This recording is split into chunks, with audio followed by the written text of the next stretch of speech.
Hello and welcome to the Silver King's War. I'm Michael Sievers, the writer, producer, and creator of this podcast series about my father's Second World War as a B-26 bombardier. Today we continue in the epilogue for Dearest Ones, the letters that our hero, the Silver King, wrote to his family throughout the war. Stanley, in keeping with his regular reporting to his family about his day-to-day, relates that he has completed his second mission, where when they were in the air it was minus 20 degrees. Stanley shares the news that although their cigarette rations are behind, they've begun smoking cigars, the cigars that the Germans left as they abandoned this airbase in their retreat. Stanley writes to his family from A-72 on November 13th, 1944. Dearest Ones, this was a swell day. I received 2 letters written November 1 and 3. The first mail I've had at this APO, and the first mail in 4 days.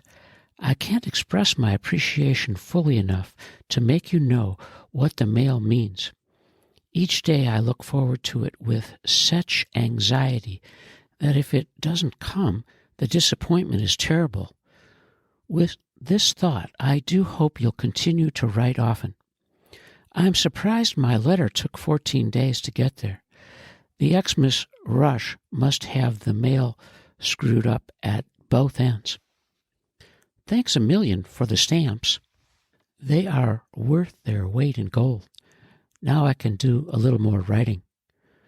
No, none of your boxes have arrived. I imagine it will be some time before they do. Anyhow, I'll thank you now for them. I shall be looking forward to them eagerly. The food situation hasn't changed much. The meals are good, but not quite enough. It's between meals that we get hungry. That's the main reason why I have asked for food. We have found a way to somewhat remedy the situation. There is a small town about 7 miles from here, which we go to on a bicycle. For soap and cigarettes, we can trade for bread, butter, and eggs. Everything is rationed to the civilians, but soap can get us almost anything. The French people are crazy about the stuff. I also bought this stationery there. The card enclosed came from there, too. It caught my eye since it was in English, and, too, it expresses my sentiments a little. I'm glad you're all well. I sort of expected to learn about Leona's new arrival. She must be terribly anxious, and so am I, so be sure to let me know as soon as it happens. Sounds like you're having a swell time in Chicago. I envy you having the Baileys' dinner. I can just imagine what you all had. Dad, I hope it isn't too lonesome for you with Mother away. I'm sure Ida is taking good care of you. In all your spare time now, that is, not having Lipsies there to take care of you, why not drop me a few lines? I would like very much to hear from you. And I can promise a prompt answer. The weather hasn't been too bad lately. At least it has stopped raining. My number of missions still rests at 2. This afternoon we went to the town, so I'm fairly tired from pumping the bicycle. The exercise did me good, though, as sleeping until noon every day is making me too lazy. No more news for now. I'll write again soon, and you do the same. Keep well. Regards to everyone. Love to Ida. I love you and miss you, Stan. The Silver King's day-to-day reporting, as you know, as faithful followers, is very strong on 2 themes. One is correspondence, and the other food. His letter of November 15, 1944, from A-72, is a happy one. Dearest Ones, received your very sweet letter of October 16 yesterday, along with 5 others. It was my biggest mail since being here, and surely made me feel grand. Of course, it was all old mail, but very welcome indeed. Besides yours, I received letters from Leona and Sylvia, the YMHA Bulletin, a fraternity brother, and Eddie.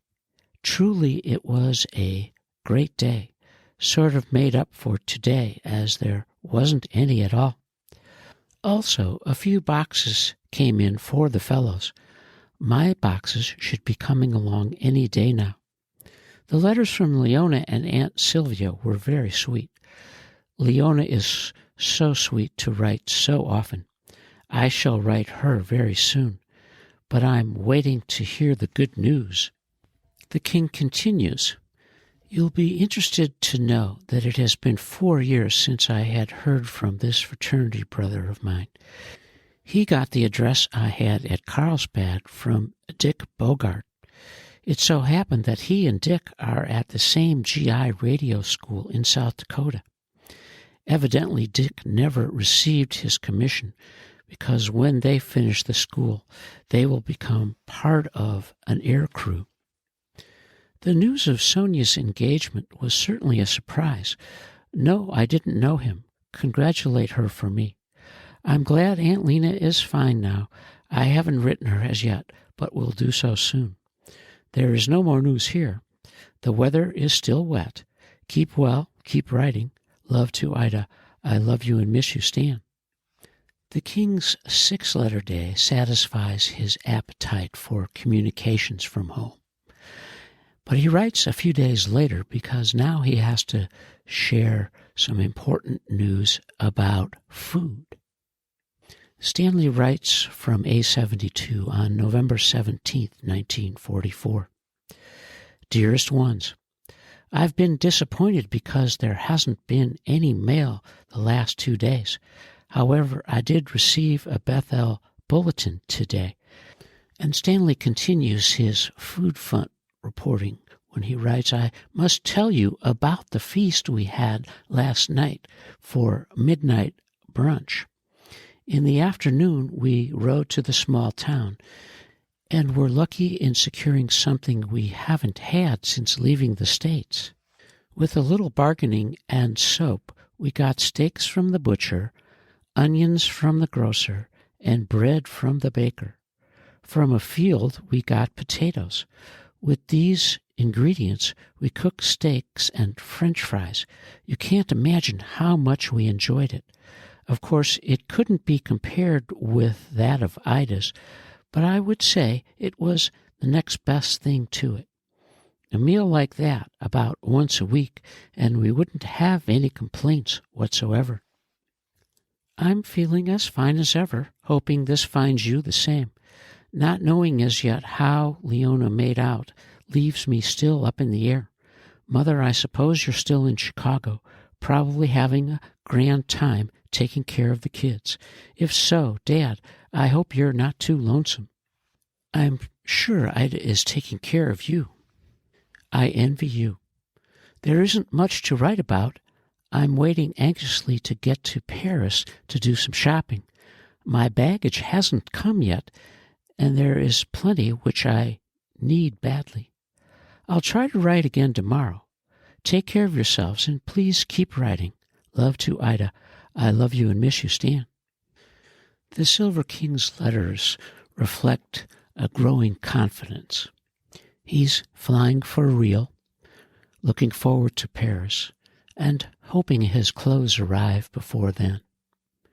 I, as his son, know that the king was a remarkable and impeccable dresser. He was always crisp, ever sharp-looking, and dressed to be ready for the world. 2 weeks to the day from his first mission, the king writes on November 19th, 1944, "Dearest Ones, just a note to let you know I'm fine, thinking of you and hoping you're well. There hasn't been any mail for 3 days. It seems to come in spurts when it does come. I'll be glad when the Xmas rush is over, as that must be holding it up. I've got my 3rd one in now. The weather was beautiful today. almost like a spring day. It will probably start raining again tomorrow. My pilot is flying first pilot now, so our whole crew is together again. I'm glad it's that way because I was afraid I might get stuck with some jerk. I got my PX rations today. They are a little better. 4 packs of cigarettes and 4 bars of candy. I'll be glad when your packages begin arriving. I'm sorry this has to be so short. There really isn't any news to speak of. I just wanted you to hear so you wouldn't worry. Please keep well and write often. Love to Ida. I love you and miss you, Stan. The Silver King's letters of November 1944 strike me hard every time I read them. He was a boy when he got on a train, and now he's a man flying over Germany in the nose of a B-26. And when he writes, "I've got my 3rd one in now," I think about what it must have been like, and how happy he must have been to know that his pilot, Jack Feste, and their entire crew would be flying together again. As Thanksgiving approaches, the king has good news about his baggage. Everything arrived intact, and he's thinking more about Paris. And he's hearing from his buddies. John Cherry is writing to say he's anxious for news about his first child. The king writes on November 24th, 1944, from A72, "Dearest Ones, slowly but surely the back mail is coming in. Yesterday I received your sweet letter of October 14. I'm glad you received my allotment from September. Now I don't have to worry about it. It should continue to arrive regularly from now on." Yesterday, being Thanksgiving, we had quite a bit of celebration. With just receiving our liquor ration, everyone was well stocked for a big party. We only had 1 meal during the day, and it was a terrific dinner. They started serving at 2 in the afternoon and continued until no one could eat another mouthful. There was all the turkey dressing one could eat. It was practically coming out of my ears when I finished. Besides that, someone got the brilliant idea of opening a bottle before eating to give us an appetite. With an empty stomach, I was half tight. After eating, I completed the job and got real drunk. All in all, it was an exciting day. Yesterday, I received a letter from Sherry saying he had heard from his wife. On November 1, they were blessed with a girl. I can imagine his relief. As soon as I finish this, I shall write him. No more news. I'm fine. Hoping you're the same. Please keep writing, and please send some stamps. Love to Ida. I love you and miss you, Stan. As our hero recovers from his Thanksgiving celebration, he writes a final letter from November in Northern France. It's dated November 28, 1944. Dearest Ones, thank goodness the old mail is still coming in. With the recent mail so few and far between, there wouldn't be anything without it. Today I received your letters of October 7 and 9, and also the pictures of Richie. As always, when there is word from you, my anxiety is satisfied and my day complete. As for Richie's picture, I couldn't ever say enough about it. He is absolutely adorable, as handsome as could be. But he surely has grown to be a big boy. I can't imagine the fun you must be having with him in Chicago.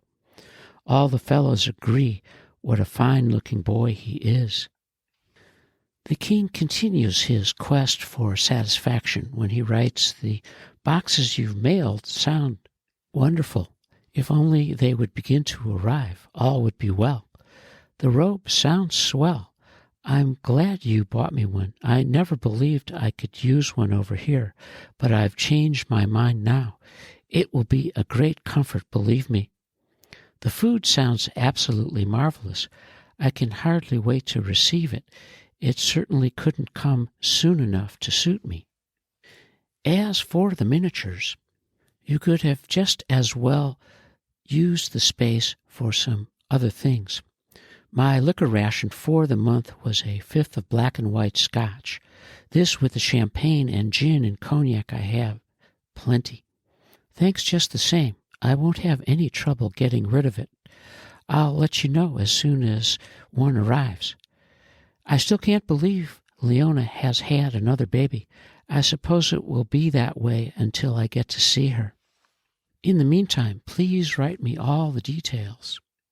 Dad, I suppose you'll be running back and forth quite often now that the baby has come. Please take care of yourself. Don't be too lonesome. Mother, I am sending this home as I wrote to Chicago yesterday, and I want each of you to hear from me. Good night for now. I'll write again soon. Keep well. Love to Ida. I love you and miss you, Stan.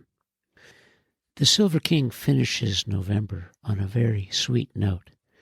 His niece, Margie, has been born just before December, and he's excited and wonders what she'll be like. And I know, as his son, that he was very fond of Richie, his nephew, and Margie, his niece. And in the early years of their lives, Stanley enjoyed being an uncle. And as our hero completes his first month of combat as a commissioned officer in the United States Army Air Corps, we have reached the end of this episode in the epilogue for Dearest Ones, the letters that the Silver King wrote to his family throughout the war. And this is part 23. And you are listening to the Silver King's War.